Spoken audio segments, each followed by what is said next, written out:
İmam Əli Küfə məscidində namaz qılarkən İbn Mülcəm tərəfindən qılınc zərbəsi ilə ölümcül yaralanır və şəhid edilir.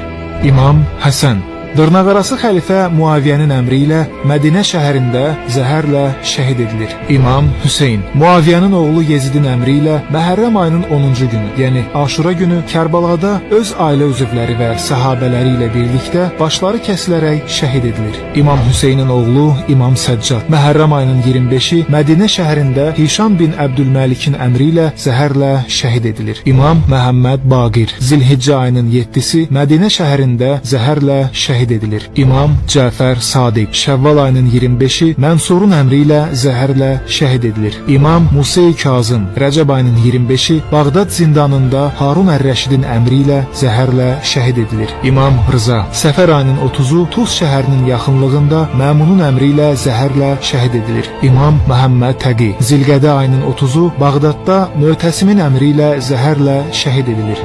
İmam Əli Ən-Nəqi Rəcəb ayının 3-ü Mütəvəkkilin əmri ilə Samirra şəhərində zəhərlə şəhid edilir. İmam Həsən Əskəri Rəbiül Əvvəl ayının 8-i Mötəmidin əmri ilə zəhərlə şəhid edilir.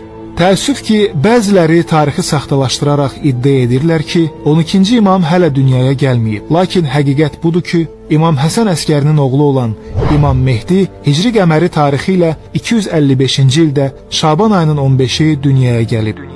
Əgər bəzilərinin iddia etdiyi kimi imamın dünyaya gəlmədiyini desək, o zaman görəsən Allah Rəsulunun buyurduğu məşhur hədis dövrümüzdə kimə şamil edilir? Zamanın imamını tanımadan ölən şəxs cahiliyyət dövrünün insanı kimi dünyadan köçmüşdür. 12-ci imam olan Həzrət Mehdini Allah qeybə çəkdi. 12-ci imam sağdır və qeybdən zuhur edəcəyi günü gözləməkdədir. Allah Rəsulu İmam Mehdi haqqında buyurub, onun xüsusiyyətləri, danışıq və rəftarı cəmaat arasında mənə ən çox oxşayandır. O, uzun bir qeyb və azdırıcı çaşqınlıqdan sonra zuhur edəcək, Allahın əmrini elan edəcək, haqq dinini ortaya çıxaracaq. O, Allahın yardımı və qələbəsi ilə dəstəklənəcək və Allah mələkləri vasitəsilə ona kömək ediləcək. Beləcə, yer üzünü zülm və haqsızlıqla dolduğu kimi haqq, ədalətlə dolduracaqdır.